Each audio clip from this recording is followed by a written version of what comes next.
నడిచినా కూర్చున్నా మోకాళ్ళ నొప్పులు వస్తున్నాయా? ప్రాణ పెయిన్ క్లినిక్ లో అధునాతన చికిత్సతో మోకాళ్ళ నొప్పులు తగ్గించుకోండి. నమస్తే, వెల్కమ్ టు మనం టీవీ. మనం ఉన్నది మన కోసం. నేను వలి. ప్రస్తుతం స్టూడియోలో ఉన్నారు ప్రముఖ political analyst doctor Bharat Reddy గారు. వారితో మాట్లాడదాం. భరత్ రెడ్డి గారు నమస్తే సార్. నమస్తే. భరత్ రెడ్డి గారు, దరఖాస్తుల స్వీకరణ ప్రక్రియ అనేది జరుగుతోంది. 28 నుంచి జనవరి 6 వరకు ఉంటుంది.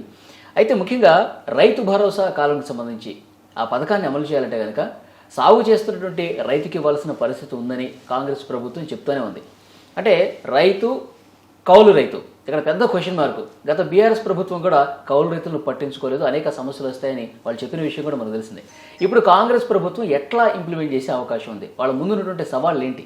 ఇది పెద్ద సమస్యగా మనం చూడొచ్చు. ఇప్పుడు 6 గ్యారంటీలకు సంబంధించిన పథకాల్లో మిగతావి ఇండివిజువల్, అంటే దేనికి అది కూడా సపరేట్. నీకు వచ్చేది నీకే వస్తుంది, రాకపోతే రాదు. అందులో నీకు ఏ పథకమైనా రుణమాఫీ కానీ లేదంటే మిగతా పథకాలు కానీ ఏదైనా ఉంటే నీకే సంబంధం. గ్యాస్ కానీ లేకపోతే మహిళలకు వచ్చే పథకాలు కానీ లేకపోతే 2500 స్కీమ్ కానీ నీ పర్సనల్ ఇండివిజువల్గా వచ్చే పథకాలే ఉన్నాయి. రైతు భరోసాకు సంబంధించి ఒక లింకప్ అయితే ఇక్కడ ఉంది. ఆ లింకప్ ఏంటి అనేది అప్పటికి కౌలు రైతు, పట్టా రైతు, వీటిని డిఫరెన్షియేట్ చేయాల్సిన అవసరం ఉంది. మనం గతంలో బీఆర్ఎస్ ప్రభుత్వం చూసుకున్నట్టయితే మేము కౌలు రైతులకు మాకు సంబంధం లేదు, మాకు ఎవరికైతే పట్టా ఉందో పట్టా ఉన్న రైతులకు మాత్రమే మేము రైతు బంధు అమలు చేస్తాం, వాళ్ళు చూసుకుంటారు గ్రామాల్లో రైతుకు కౌలు రైతు. ఎందుకంటే కౌలు రైతులు ఎప్పటి వరకు కలిసి పనిచేస్తారో తెలియదు. ఒక్కొక్క సంవత్సరం ఒక్కొక్కరు మారే అవకాశం ఉంటుంది. అవి కొత్తగా పంచాయతీలు అవుతాయి, అవన్నీ మేము పెట్టుకోలేమని చెప్పి వాళ్ళిద్దరు చూసుకుంటారు. వాళ్ళు ఇచ్చిపుచ్చుకునే ధోరణి వాళ్ళు చూసుకోవాలి. ఆ పంచాయతీలో మేము తల దూర్చలేమని చెప్పి 1-2 సార్లు అసెంబ్లీ వేదికగా కేసీఆర్ చెప్పడం జరిగింది, బీఆర్ఎస్ మంత్రులు చెప్పడం జరిగింది. అయితే కాంగ్రెస్ పార్టీ తన మేనిఫెస్టోలో కౌలు రైతులను కూడా గుర్తించాలి, కౌలు రైతులకు కూడా మనం ఆదుకోవాలి. వ్యవసాయం చేస్తున్నది కౌలు రైతులు, సాగు చేస్తున్నది వీళ్ళు. పట్టాదారు పాస్ పుస్తకాలు ఉన్న వాళ్ళు చాలామంది కూడా వ్యవసాయం చేయట్లేదు, సాగు చేయట్లేదు. కాబట్టి మేము అప్పుడు చెప్పిన మేనిఫెస్టో ప్రకారం కౌలు రైతులకు ఇస్తాం, అలాగే ఏదైతే పట్టా ఉందో పాస్బుక్లు ఉన్నాయో వాళ్ళకి ఇద్దరికి ఇస్తామని చెప్పడం జరిగింది, మేనిఫెస్టోలో చెప్పడం జరిగింది. కాంగ్రెస్ నాయకులు పదే కూడా స్పష్టం చేయడం జరిగింది. ఇప్పుడు ఇక్కడ ప్రధాన సమస్య ఏదైతే గతంలో ప్రతిపక్షంగా ఉన్నప్పుడు ఏదైతే అమలు చేస్తామని చెప్పిన సందర్భానికి సంబంధించింది ఇప్పుడు వాళ్ళ ముందుంది. అంటే అమలు చేస్తామన్న పథకం వాళ్ళు ఇప్పుడు ఎలా చేస్తారు అనేది చాలా మందిలో ప్రశ్న. ఇప్పుడు 6 గ్యారంటీలకు సంబంధించిన ఫాములు తీసుకుంటున్నారు, మొన్నటి నుంచి తీసుకుంటున్నారు పెద్ద ఎత్తున వాటికి. అందులో మన కాలమ్స్ పరిశీలించినట్టయితే 2 కాలమ్స్, మిగతా కాలమ్స్ అన్నీ ఎవరి కాళ్ళు ఇండివిజువల్గా నింపుకునే కాలమ్స్. అక్కడ చూసుకున్నట్టయితే ఇద్దరికి ఒక కాలమేమో పట్టాదారు పాస్ పుస్తకానికి సంబంధించి నీ సర్వే నెంబర్ ఎంత, నీ పాస్బుక్ నెంబర్ ఎంత, నీకున్న భూమి ఎంత, సాగు చేస్తున్న భూమి ఎంత అనే వివరాలు. ఆ వివరాలు చెప్పేస్తాడు పట్టాదారు, చెప్పేస్తాడు. ఎందుకంటే తన దగ్గర భూమి యజమాని కాబట్టి తన దగ్గర పాస్బుక్ నెంబర్ ఉంటుంది, సర్వే నెంబర్ ఉంటుంది, అవన్నీ చెప్పేస్తాడు. ఎంత సాగు అవుతుంది నింపేస్తాడు. అది సాగు అవుతుందా లేదు తర్వాత అగ్రికల్చర్ ఆఫీస్ తెచ్చుకుంటాడు, ముందైతే అది చెప్పేస్తాడు. రెండో కాలం చూసుకున్నట్టయితే కౌలు రైతుకి నువ్వు పట్టా ఏదైతే కౌలు చేస్తున్నావో దానికి సంబంధించిన పాస్బుక్ నెంబర్ ఇవ్వాలి.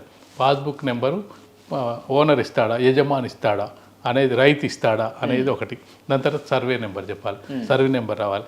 ఇవన్నీ నింపడానికి అతని దగ్గర ఏముంది ప్రూఫ్ అనేది ముఖ్యం.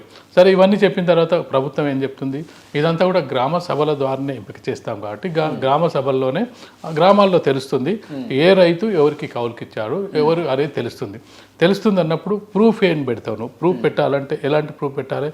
రైతు ఎవరైతే పట్టాదారు పాస్ పుస్తకాలు ఉన్న రైతులు వాళ్ళు నీకు పాస్ పుస్తకాల జిరాక్స్ కానీ ఆధారాలు కానీ నీకు కౌలుదారుకు ఇవ్వడు. గ్రామాల్లో మనం చూసుకున్నట్టయితే అగ్రిమెంట్స్ అనేవి అసలే ఉండేవి. వాళ్ళు ఏం చేస్తారు, గ్రామ సభ పెట్టినప్పుడు పట్టాదారు అంటే భూమికి సంబంధించిన యజమాని, కౌలు రైతు ఇద్దరు ఉంటారండి, ఒకే దగ్గర ఉన్నారు, అధికారులు వెరిఫికేషన్ చేస్తున్నారు.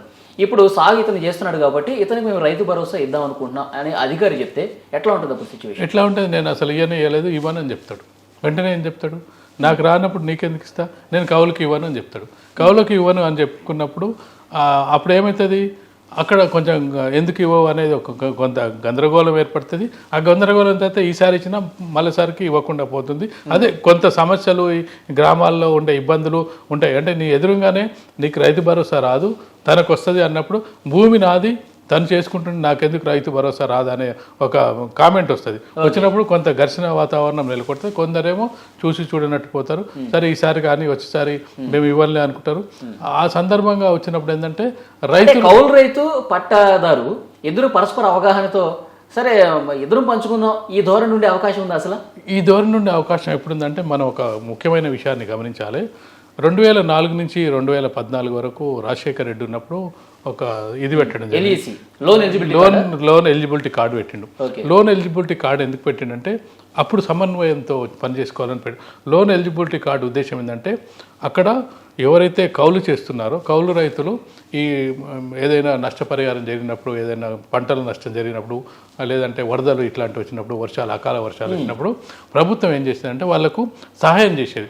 సహాయం చేస్తున్న సమయంలో ఆ కౌలు రైతే ఓనర్ దగ్గరికి వెళ్ళి నాకు ఒకవేళ నువ్వు నాకు చెప్పినట్టయితే, నాకు కౌలుకి ఇచ్చినట్టయితే చెప్పినట్టయితే ఈ కార్డు తీసుకుంటే నాకు పంట నష్టం వస్తుంది అంటే ఏ రైతు కూడా తనకు రావాలని కోరుకుంటున్నారు. తను వేసే కౌలు రైతు నష్టపోవాలని ఏ రైతు కోరుకోడు. ఎందుకంటే తనకు పంట పండితేనే నాకు కొన్ని డబ్బులు ఇస్తాడు, తను బాగుండాలి నేను బాగుండాలని కోరుకుంటారు.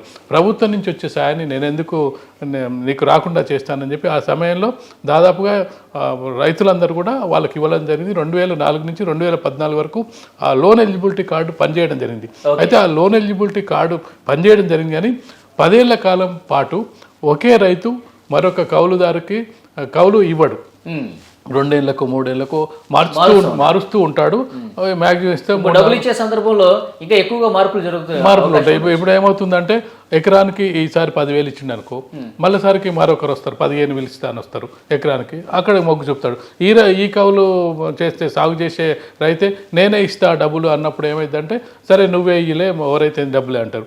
లేదు నేను ఇవ్వలేను అనుకున్నప్పుడు మార్చేసుకుంటారు. అంటే మనం ఏదైతే ఒక దగ్గర నుంచి మరొక దగ్గర పోతున్నప్పుడు హైక్స్ ఎట్లుంటుందో అక్కడ కూడా హైక్స్ ఉంటాయి. హైక్స్ ప్రకారం వెళ్తుంటారు. అది జరిగినప్పుడు ఏంటంటే దాంతోపాటు ఇంకేంటంటే ఒకే కౌలుదారుకి 3-4 సంవత్సరాలకి ఇవ్వద్దు, ఎక్కువ ఇవ్వద్దు అనేది ఒక వాళ్ళు. కాంగ్రెస్ ప్రభుత్వం దీన్ని సామరస్యంగా పరిష్కారం చేయగలిగే పరిస్థితి ఉందా ప్రజెంట్ సిచ్యువేషన్లో? సామరస్యంగా అంటే కాంప్లికేషన్స్ చాలా ఉంటాయి. ఏది అసాధ్యం అని చెప్పలేం. కానీ ఇప్పుడు 2 కాలంలో పెట్టడం జరిగింది. మరి పట్టాదారు పాస్ రైతుకు కూడా ఇస్తున్నారా? ఇప్పుడు మనం వింటున్న వార్తల ప్రకారం ఏమవుతుంది, సాగు చేసే వాటికే నీకు రైతు భరోసా అంటున్నారు. మరి నీకు ఎవరైతే భూమి నీకు ఇస్తున్నారో అతను సాగు చేయట్లేదు కదా. సాగు చేసే అతను వేరు కదా. ఇప్పుడు సాగు చేసేవాళ్ళు ఇప్పుడు గ్రామ సభల్లో ఇతను సాగు చేస్తున్నాడు, ఇతను సాగు చేయట్లేదు. ఇప్పుడు యజమాని అయినప్పటికీ ఇతను సాగు చేయట్లేదు. దీన్ని పూర్తిగా డివిజన్ చేసేసి వాళ్ళకే ఇద్దామని అంటే ఎవరో తెలిసిపోతుంది కదా. తెలిసిపోతుంది ఫస్ట్ టైం అయిపోతుంది. ఇస్తారు, ఇతను సాగు చేయట్లేదు ఇతను సాగు చేస్తుండని చెప్తారు, అయిపోతుంది. వచ్చేసారి తనకి ఇవ్వడు, వచ్చేసారి అసలే ఇవ్వడు, తనకి ఇవ్వడు, వేరే వాళ్ళకి పట్టాదారికి రాదు కదా. రాదు అప్పుడు కూడా పట్టాదారు అప్పుడు ఏం చేస్తాడు, నాకు రైతు భరోసా రానప్పుడు నేను నీకెందుకు ఇవ్వాలి, నాకు కూడా ఏదైనా లాభం వచ్చినప్పుడే ఇస్తా కదా. అంటే ఇవి కొంత అట్లాంటి సందర్భం వచ్చినప్పుడు లేదంటే ప్రభుత్వమే ఒప్పందం కూర్చడమో లేకపోతే గ్రామ సభ ఒప్పందం కూర్చడమో వస్తున్న ప్రభుత్వ సొమ్మును మీరు తీసుకోండి అని చెప్పడం. అంటే ఇలాంటి అడ్జస్ట్మెంట్ అనేది కొన్ని చోట్ల జరగవచ్చు, కొన్ని చోట్ల జరగకపోవచ్చు. మనకి ఇక్కడ మన ముఖ్యమైన విషయం వల్ల మనం చూసుకుంటే ఒక క్రైసిస్ కూడా వచ్చే అవకాశం ఉంటుంది. ఎందుకంటే ఆ క్రైసిస్ ఏంటంటే ప్రభుత్వాలు మన మీడియా ద్వారా ప్రభుత్వాల దృష్టికి ఎంతవరకు వెళ్తాయో మనం చూసినట్టయితే మొత్తం కౌలుదారులు మనం చూసుకున్నట్టయితే తెలంగాణ రాష్ట్రంలో 14 లక్షల మంది కౌలుదారులు ఉన్నారు. అంటే ఇప్పుడు ఆ కౌలుదారుల్లో 7 లక్షలు కాదు వాళ్ళు అసలు భూమి లేదంటారా, భూమి లేని వాళ్ళు కౌలు చేస్తున్న వాళ్ళు 14 లక్షల మంది ఉన్నారు. అందులో 7 లక్షల మంది అసలు భూమి లేని వాళ్ళు ఉన్నారు. మిగతా 7 లక్షల మంది ఏంటంటే వాళ్ళకు ఎకరము అద్దెకరము ఉంటూ దాంతోపాటు తనకున్న భూమితో పాటు కొంత వేరే వాళ్ళ దగ్గర భూమి కౌలుకు తీసుకున్న సందర్భాలు ఉన్నాయి. అంటే తనకు 2 ఎకరాలు చేసుకుంటే పెద్ద వాళ్ళకు వర్కౌట్ కాదు, ఇంకొక 3 ఎకరాలు 4 ఎకరాలు పక్కన అంటే అందుబాటులోనో పక్కనో లేకపోతే తనకు అనుకూలంగా ఉండే ఒక రైతు దగ్గర తీసుకొని ఒక 5-6 ఎకరాలు సాగు చేస్తుంటారు. వాళ్ళకు ఒక 2-3 ఎకరాలు ఎకరం లోపు ఉంటుంది. వాళ్ళు 7 లక్షల మంది ఉన్నారు. అసలే అంటే జీరో ఎలాంటి భూమి లేని వాళ్ళు 7 లక్షల మంది ఉన్నారు. ఎలాంటి భూమి లేని వాళ్ళు 7 లక్షల మంది ఉన్నప్పుడు వాళ్ళకు ఈ ఒకవేళ పంతానికి పోయి, ఒకవేళ రైతు కనుక పంతానికి పోయి నేను ఇట్లనే పడవ పెడతా. గతంలో కూడా తెలంగాణ భూములను కూడా చాలా పడవబడ్డ సందర్భాలు ఉన్నాయి. దానికి కారణం ఏంటంటే ఇక్కడ బోర్లు వేయడం, బోర్లు వేసి అలసిపోవడం, ఇక్కడ ప్రాజెక్టు లేకపోవడం, ఇలాంటి కారణాల వల్ల చాలా పంటలు బీలు పాడిపోవడం జరిగింది. ఇలాంటి సందర్భం ఇప్పుడున్న సందర్భంలో కూడా పంతానికి పోయిన రైతు నేను ఎవరికి ఇయ్యను, నేను ఇట్లనే పడవ పెడతా అన్న సందర్భంలో ఆ క్రైసిస్ ఎవరి మీద పడుతుంది పోయి, ఎవరైతే భూమి లేని రైతులు ఉన్నారో వాళ్ళకు ఉపాధి కోల్పోయే అవకాశం కూడా ఉంటుంది. ఎందుకంటే మనం బలవంతంగా నువ్వు ఏమని చెప్పలేవు. అండర్స్టాండింగ్, నీకు ఇష్టం ఉంటే నువ్వు ఇస్తావు, తను ఇష్టం ఉంటే తను చేసుకుంటాడు. మనం గవర్నమెంట్ ప్రభుత్వం ఖచ్చితంగా నువ్వు కౌలుకి ఇవ్వాల్సిందే అని చెప్పి ఆంక్షలు విధించే పరిస్థితి ఉండదు. తన ఇష్టం, తను ఇవ్వాలన్నా లేదా అని ఎవరికైతే భూమి ఉందో తన ఆప్షన్. కాబట్టి ఇలాంటి సందర్భంలో ఖచ్చితంగా మీరు చెప్పినట్టుగా గ్రామ సభల్లో గ్రామ తీర్మానం చేసి మరి కొంత అమౌంట్ తీసుకుంటారా, లేదంటే ప్రభుత్వమే నీకు ఇస్తున్నా ఇద్దరు తీసుకోండి, మీకేం సమస్య లేదన్నప్పుడు ఇలాంటి సమస్యలు రావు. ఏదైతే పట్టాదారు పాస్ పుస్తకానికి ఉన్న వ్యక్తికి, అలాగే మనం చూసుకుంటే కౌలు చేసే వ్యక్తి. ఇక్కడ మరి ఇంకొక ప్రధాన సమస్య వచ్చినట్టయితే గ్రామ సభల్లో అది తేలుతుంది. నీకు రెవెన్యూ ఆఫీస్కి, మండల ఆఫీస్కి వెళ్ళినప్పుడు అక్కడ నీకు ఒక ప్రూఫ్ కావాలని అడుగుతారు. ఆ ప్రూఫ్ ఏమడుగుతారు, నీకు ఒక వైట్ పేపర్ మీదనో లేకపోతే అగ్రిమెంటో, నువ్వు 2 ఏళ్ళు తీసుకున్నావు, సంవత్సరం తీసుకున్నావు, అగ్రిమెంట్ తీసుకొని మాకు సబ్మిట్ చేయాలని. ముందు ఉండకపోవచ్చు, మెల్లమెల్లగా ఆంక్షలు అంటే నియమాలు పెరుగుతుంటాయి. అట్లా వచ్చినప్పుడు ఏమైంది, యజమాని రాసిస్తాడా? యజమాని రాసి ఎట్టి పరిస్థితుల్లో యజమాని కేవలం గ్రామాల్లో మౌఖికంగా మాత్రమే ఈ మ్యూచువల్ అండర్స్టాండింగ్ జరుగుతుంది. నీకు ఈ సంవత్సరం ఒక 5 ఎకరాలు ఉంటే 1 లక్ష రూపాయలకి ఇస్తా, అయిపోద్ది అక్కడికి. నెక్స్ట్ ఇయర్ మళ్ళీ రెన్యువల్ లాగా నెక్స్ట్ ఇయర్ నాకు ఇస్తావా లేదా మళ్ళీ మాట్లాడుకుంటారు. ఇది జరిగే ప్రక్రియ. అగ్రిమెంట్ ఉండదు, భాష ఉండదు, దాని నీకు రసీదు ఇన్ని డబ్బులు ముట్టినాయని ఏది ఉండదు. అలాంటివి ఉండవు. వాళ్ళు కొంత అడ్వాన్స్ ఇస్తారు. పంట వండిన తర్వాత ఏదైతే పంట వచ్చిన తర్వాత వడ్లకు కానీ మిగతా పత్తికి వేస్తే అప్పుడు డబ్బులు వచ్చిన తర్వాత డబ్బుల్లో వీళ్ళకి పేమెంట్ చేస్తుంటారు. ఇది జనరల్గా జరిగే ప్రక్రియ. అంటే ఏమవుతూ ఉంటుంది అంటే ఇప్పుడు మనం పోతున్న కొద్దీ కొన్ని పరిమితులు పెట్టడం జరుగుతుంది. ఆ పరిమితులు ఏంటంటే ఇప్పుడు సరే గ్రామ సభల ద్వారా నీకు మీరిద్దరు పంచుకోండి అని చెప్తారు. అది ఇక్కడి వరకు బాగానే ఉంటుంది. మనకు అంత ప్రూఫ్ కావాలి, మనకేంది అంత పేపర్ మీద ప్రూఫ్లే కావాలి. ఏదైనా కానీ పేపర్ మీద ప్రూఫ్ కావాలన్నప్పుడు అది ఎక్కడికి వెళ్ళాలి, నీకు ఎక్కడైతే శాంక్షన్ అవుతుందో కలెక్టర్ ఆఫీస్లో లేకపోతే రెవెన్యూ డివిజన్కి ఈ పంట ఇతను చేస్తుండో అనేది ఒక ప్రూఫ్ కావాలి. ఆ ప్రూఫ్ కావాలంటే ఎవరు ఇవ్వాలి? ఖచ్చితంగా రైతు ఇవ్వాలి. ఎవరైతే పట్టాదారు పాస్ పుస్తకాలను ఆ రైతు ఇవ్వాలి. ఆ రైతు ఇస్తాడా, ఎంతమంది ఇస్తారు, ఇవన్నీ అంటే దీంట్లో చాలా కాంప్లికేషన్స్ ఉన్నాయి. ఆ కాంప్లికేషన్స్ను సాల్వ్ చేయాలంటే ఇది రోజు ప్రక్రియ లాగా ఉంటుంది, కానీ ఒకే రోజు పూర్తయ్యే ప్రక్రియ లాగా ఉండకపోవచ్చు. ఇంకోటి ఎన్ని ఎకరాలకు ఇవ్వాలి అంటే రైతు భరోసాకి ఒక సీలింగ్ పెట్టాలని చెప్పి చర్చ కూడా ఉంది సార్. నెక్స్ట్ అసెంబ్లీ సమావేశాలు దీని మీద కూలంకషంగా చర్చించే అవకాశం ఉన్నట్టు కూడా తెలుస్తుంది. సీలింగ్ విషయంలో అయితే దాదాపు అందరూ కూడా ఏకాభిప్రాయంతో ఉన్నారు. ఎందుకంటే 90% రైతులకి 10 ఎకరాల లోపు ఉన్న వాళ్ళే ఉన్నారు. చిన్న సన్నకారు నీకు ఎకరం 2 ఎకరాలు 5 ఎకరాల లోపు ఉన్న వాళ్ళే 80% ఉన్నారు. 10 ఎకరాలు పెట్టినా నీకు 90% కవర్ అవుతారు. కాబట్టి వాళ్ళేం పెద్ద ఇబ్బంది పడరు. ఎందుకంటే నీకు ఎవరి చేయనా చెప్పేది ఏంటంటే 100 ఎకరాలు ఉన్న వాళ్ళకు, రాజకీయ నాయకులకు, సినిమా వాళ్ళకు వీళ్ళందరికీ ఎందుకు ఇస్తున్నారు అనేది ఉంటుంది. నీకు వాళ్ళు రైతు బంధు ఇస్తున్నారు, వాళ్ళకి అవసరం లేదు 10 ఎకరాల లోపు. ఇంకొకటి కూడా ప్రస్తావన ఏంటంటే సరే ఎన్ని ఎకరాలు ఉన్నా ఒక 5 ఎకరాల వరకు సీలింగ్ పెట్టి 5 ఎకరాలు నీకు 100 ఎకరాలు ఉండని, 50 ఎకరాలు ఉండని, 6 ఎకరాలు ఉండని, ఒక 5 ఎకరాలు సీలింగ్ పెట్టి 5 ఎకరాల వరకు. ఎందుకంటే కొన్ని సందర్భాలు ఏమైందంటే 5 ఎకరాలు ఇద్దాం అనుకున్నాను అనుకోండి, కట్ ఆఫ్ 5 ఎకరాలు పెట్టుకోండి, వానికి 5 ఎకరాల 10 గుంటలు ఉంటుంది, వాళ్ళు లాస్ అవుతాడు కదా. అంటే ఒక 10 గుంటలు ఎక్సెస్ ఉండడం వల్ల ఈ 5 ఎకరాలకు వచ్చే లాభం అంటే సాయం పోతుంది. అందుకని 5 ఎకరాలకు ఇవ్వరు, అట్లుండదు. అంటే ఇప్పుడు దానికోసం ఇప్పుడు దాన్ని పథకం ఏం చేస్తామని దాని మీద రకరకాల చర్చలు జరుగుతున్నాయి. నీకు ఎంత ఉండని, 10 ఉండని, లేకపోతే 15 ఉండని, 20 ఉండని, లేకపోతే 5 ఎకరాల వరకు ఇస్తాం, మిగతా సాయం మీరు చేసుకోండి. అలాంటి పెట్టినప్పుడు ఏంటంటే 6 ఎకరాలు ఉన్న వాళ్ళకి నష్టం జరగదు. ఒకవేళ 6 ఎకరాలు పెట్టినా 7 ఎకరాలు పెట్టినా 5 వరకు వస్తే ఏంటంటే వాడికి 5 ఎకరాలు, వాడికి ఒక 8 ఎకరాలు ఉందనుకో, 5 ఎకరాల వరకు రైతు సాయం వస్తుంది, మిగతా వాడు సొంతంగా పెట్టుకుంటాడు. 5 ఎకరాల లోపలకు మొత్తం వస్తుంది. అంటే ఇలాంటి చర్చలు అయితే ఖచ్చితంగా కూడా ప్రభుత్వం చేయాల్సిన అవసరం ఉంటుంది. కౌలు రైతులకు సంబంధించిన అంశాన్ని మాత్రం ఖచ్చితంగా చాలా జాగ్రత్తగా, చాలా అంటే ఎంత జాగ్రత్తగా అంటే కొత్త గొడవలు లేకుండా, కొత్త పంచాయతీ లేకుండా గ్రామాల్లో సామరస్యమైన వాతావరణం రైతు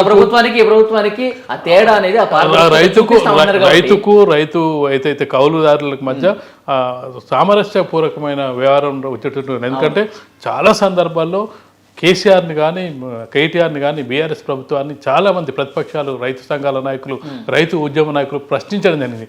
మీరు కౌలు రైతుల్ని తీసేశారు, అసలు కౌలు రైతుల కాలమే మన ధరణి పోర్టులు తీసేయడం జరిగింది. గతంలో చూసినట్లయితే పట్టాదారు పాస్ పుస్తకంలో కౌలు రైతు కాలం కూడా ఉండేది, ఆ కాలాన్ని కూడా తీసేయడం జరిగింది. ఈ కాలాన్ని తీసేయడంతో పెద్ద విమర్శలు రావడం జరిగింది. ఎన్ని సందర్భాల్లో అడిగినప్పటికి కూడా మేము వాళ్ళు చెప్పిన ఎక్స్ప్లెనేషన్ ఏంది, బీఆర్ఎస్ ప్రభుత్వం ఓనరు ఇల్లు కట్టుకున్న ఓనర్కు రైట్స్ ఉంటాయి, రెంట్ ఉండే వాళ్ళకు రైట్స్ ఉంటాయి. రెంట్ ఉండేవాడు ఎన్ని రోజులు ఉంటాడో తెలియదు మనకు, ఎప్పుడైనా కొత్త వాళ్ళు రావచ్చు. ఈ కౌలు రైతులు కూడా ఆ విధంగానే వాళ్ళు పోల్చడం జరిగింది. అంటే అది అంత పెద్ద పోలిక కాకపోయినప్పటికీ వాళ్ళ ఉద్దేశం ఏంటంటే వాళ్ళు ఎప్పుడు మారుతూ ఉంటారు, ఒకే ప్రదేశంలో ఒకే రైతు దగ్గర కౌలు చేయరు, మారుతూ ఉంటారు. అవన్నీ మాకు సమస్యలు ఉంటాయి, మాకు సమస్యలు లేకుండా వాళ్ళు అడ్జస్ట్ చేసుకుంటే మాకు సంబంధం లేదని చెప్పడం జరిగింది. ఈ ప్రభుత్వం కూడా మీరు రైతులు పట్టాదారు పాస్ పుస్తకం ఉన్నవారు మీరు గ్రామ సభ ద్వారా మీరు వాళ్ళకు కూడా ఇవ్వండి అని చెప్తారా, లేదంటే మీకు ఇస్తాం మీకేం సమస్య లేదని చెప్తారా అన్నప్పుడు రైతులు కూడా పెద్ద పట్టించుకోరు. నాకు వస్తుంది, తనకు కూడా వస్తుంది, నాకేం లాస్ ఏం లేదు కదా అనుకుంటారు. అయితే ఆ నిబంధనలు మళ్ళీ మారుతుంటాయి. నిబంధనలు మారినప్పుడు నువ్వు మరి రైతు దగ్గర నుంచి ఒక లెటర్ తీసుకురా అన్నప్పుడు అక్కడ మళ్ళీ కొత్త సమస్య వచ్చే అవకాశం ఉంది. ఇవన్నీ కూడా చూడాలి మనం. Thank you very much Bharathi Reddy గారు. థ్యాంక్ యూ అండి.